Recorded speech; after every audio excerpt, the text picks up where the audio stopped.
The sun always rises, except when it didn't. In 1816, across much of the northern hemisphere, summer never came.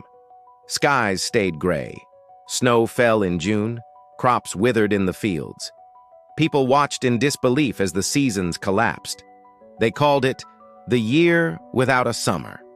And at the time, no one could explain why. From North America to Europe, from China to India, millions experienced a year so strange, so devastating, that some believed the world was coming to an end. This is the story of a missing summer, a volcanic explosion on the far side of the world, and how a sky full of ash changed the course of human history. In the spring of 1816, strange reports began to spread. In New England, snow blanketed the ground in June. In Pennsylvania, rivers froze solid in July. And in August, frost returned again, killing what little remained of the harvest. No region was spared. In Quebec, ice formed on lakes in midsummer. In parts of Europe, summer looked more like late autumn. Cold winds blew through cities and villages. Rain poured day after day. Fields flooded. Wheat rotted. Livestock starved. And across Asia, it was no different. In China's Yunnan province, unusually cold temperatures destroyed rice crops. India was struck by floods, followed by drought, followed by disease. A wave of deadly cholera would soon begin to spread across the continent. The human cost was staggering. In Switzerland, food riots erupted. In France, desperate families scavenged for anything edible. In Ireland, widespread crop failure led to famine. In North America, thousands gave up on their land and moved westward, searching for better conditions. Across the globe, panic set in. There were no satellites, no climate models, no understanding of the atmosphere. Only fear, confusion, and wild speculation.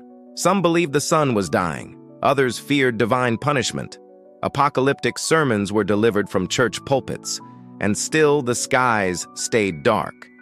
What caused it all remained a mystery, until scientists, more than a century later, traced it back to a single event on the other side of the world. In April 1815, on the remote Indonesian island of Sumbawa, Mount Tambora erupted. It was one of the most powerful volcanic events in recorded history.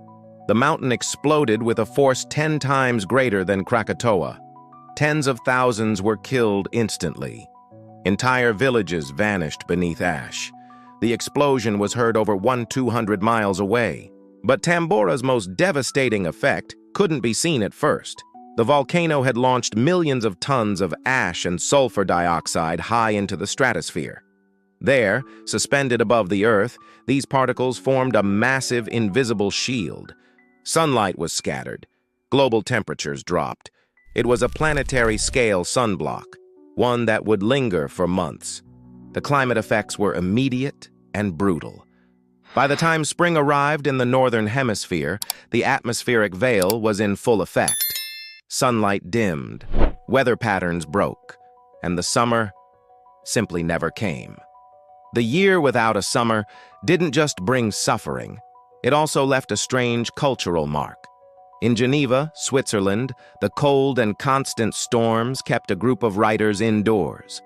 Among them, Lord Byron, Percy Shelley, and Mary Shelley. Trapped by the gloomy weather, they turned to storytelling.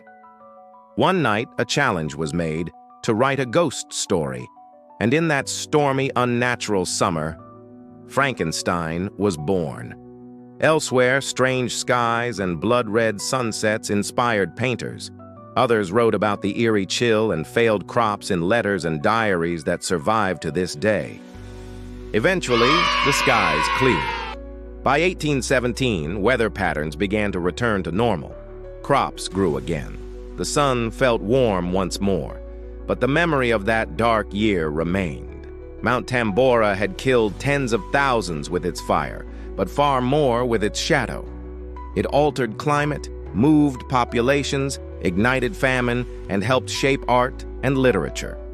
And it served as a quiet reminder of how fragile the balance of nature can be. The year without a summer was not caused by war or politics or machines, but by the earth itself.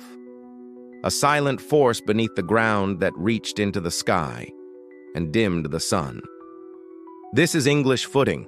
For more stories from the past that still echo today, subscribe for weekly history in simple English, told through mystery, drama, and truth. Thanks for watching.